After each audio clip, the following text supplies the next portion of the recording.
Sebelum kita ke Iron Beam, laser canggih dan terowongan di bawah bumi Gaza sepanjang 500 km, kita mengucapkan selamat atas karya luar biasa lembaga yang katanya penegak reformasi, di mana kita saat ini disuguhkan pelajaran yang sangat menyenangkan. Kita sangat senang dengan logika MK di dalam mengambil keputusan untuk keluarganya. Logika MK adalah anak kecil tidak boleh menonton film 17 tahun ke atas kecuali dia pernah melakukan adegan 17 tahun ke atas. Sangat jenius idenya. Sehingga anak di bawah 17 tahun sekarang bisa menonton dan melakukan adegan bebas. Selamat buat MK. Sekali lagi, Anda jenius. Kita lanjut diskusi kita tentang pertahanan udara. Karena pertahanan dari serangan rudal, misil, dan roket untuk sebuah wilayah itu penting. Misalnya IKN.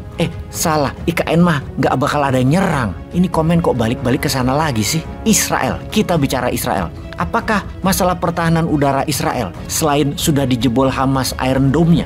Jawabannya adalah biayanya. Setiap counter roket Israel mengeluarkan biaya $50.000 minimum.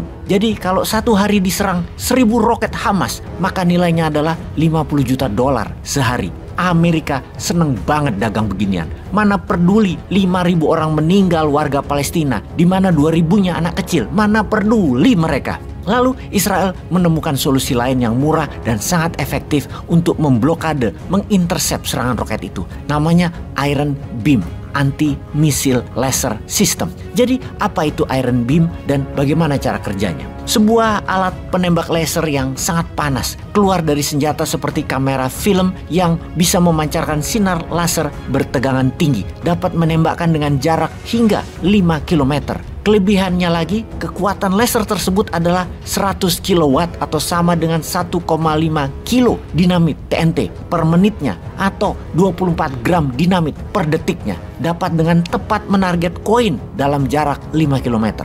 Laser beam berkecepatan cahaya, jadi bisa dengan cepat menembak misil, roket, drone, apapun flying object yang berbahaya lainnya. Di dalam mengintersep misil, maka laser tadi bisa menarget langsung di kepala misil atau misil warhead, juga bisa menarget sayap atau sirip misil agar berbelok dan menyerang kembali ke yang menembakkan. Demikian juga pada saat menembakkan ke drone, bisa di sayapnya, bisa ke propeller atau baling-baling, atau ke warhead amunisinya. Walaupun mahal harga laser beam tersebut, namun Israel dibantu Amerika memasang dan menggunakan sebagai penutup kelemahan Iron Dome yang sudah berjalan selama 10 tahun. Biaya Iron Beam sekitar $2.000 per tembakan, sementara Iron Dome $5.000. Namun kombinasi keduanya membuat langit Israel terlindungi. Benarkah begitu? Pertahanan udara Israel masih belum bisa menangkis serangan drone jarak rendah. Syahid milik Iran itu kerap kali dengan daya ledak kecil masuk ke Israel, belum bisa diantisipasi oleh Iron Dome dan Iron Beam.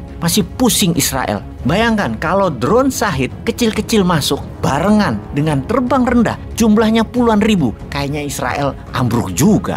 Jadi kita lanjut. Sekarang kita ke pertahanan bawah tanah Hamas atau Hamas Tunnel System. Sistem tunnel Hamas sangat menakutkan bagi lawan perangnya karena diketahui panjangnya hampir 500 km. Sebuah mahakarya engineering yang sangat hebat. Apa gunanya tunnel terowongan bawah tanah tersebut? Kalau Israel menahan dari serangan udara menggunakan Iron Dome dan Iron Beam, maka Hamas memakai yang lebih murah dan lebih handal, pakai perut bumi. Ada beberapa manfaat dari tunnel Hamas tersebut. Yang pertama adalah mendukung perang militer atau kinetic military operation. Kemudian untuk menghindari blokade dengan bisa tetap mengirim makanan, senjata, dan orang keluar masuk Gaza. Dan yang tak kalah penting adalah untuk keuntungan perang psikologi. Karena dari tunnel keluar masuk, serangan bisa dari mana saja yang tidak diketahui musuh pada saat perang kota dan perang darat. Sebenarnya tunnel ini strategi perang kuno. Dalam sejarah Gaza, tunnel sudah dipergunakan sejak perang tahun 300-an sebelum Masehi. Zaman perang Alexander the Great, bangsa Palestina di Gaza sudah menggunakan tunnel untuk pertahanannya. Ternyata tidak mudah menaklukkan Gaza. Di zaman Alexander the Great tersebut yang memperkirakan akan mudah menaklukkan jalur Gaza,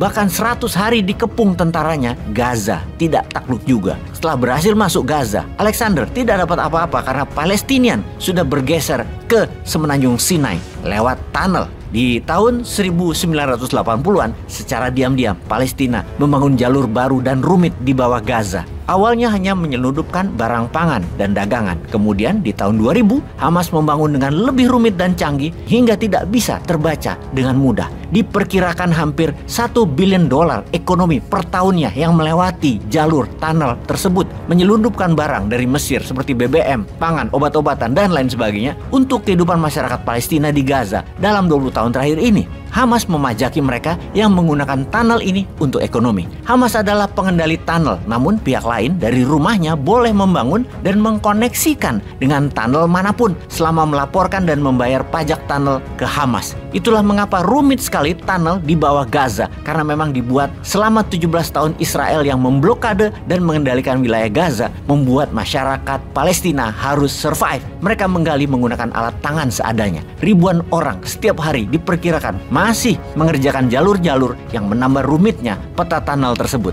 Namun tidak bagi warga Gaza. Inilah urat nadi kehidupan mereka. Bahkan Hamas dalam 5 tahun sejak tahun 2012 membangun tunnel ke Israel. Belasan jumlahnya yang disebut offensive tunnel atau terowongan serang. Masing-masing masuk mencapai 300 meter ke wilayah Israel. Dimana kalau dilihat biaya konstruksinya bisa mencapai $300 juta karena memerlukan lebih dari 25.000 blok semen. Bagi yang ingin membayangkan berapa panjang 500 km itu adalah sama dengan setengah subway di New York atau sama dengan subway-nya di Singapura. Inilah strategi survival sebuah bangsa yang militan di bawah tekanan tetap kuat. Sahabat, siapapun Anda, yuk bantu sesama kita. Sungguh, kamu tidak perlu menjadi muslim untuk berdiri bersama Palestina. Cukup kamu jadi manusia. Peace.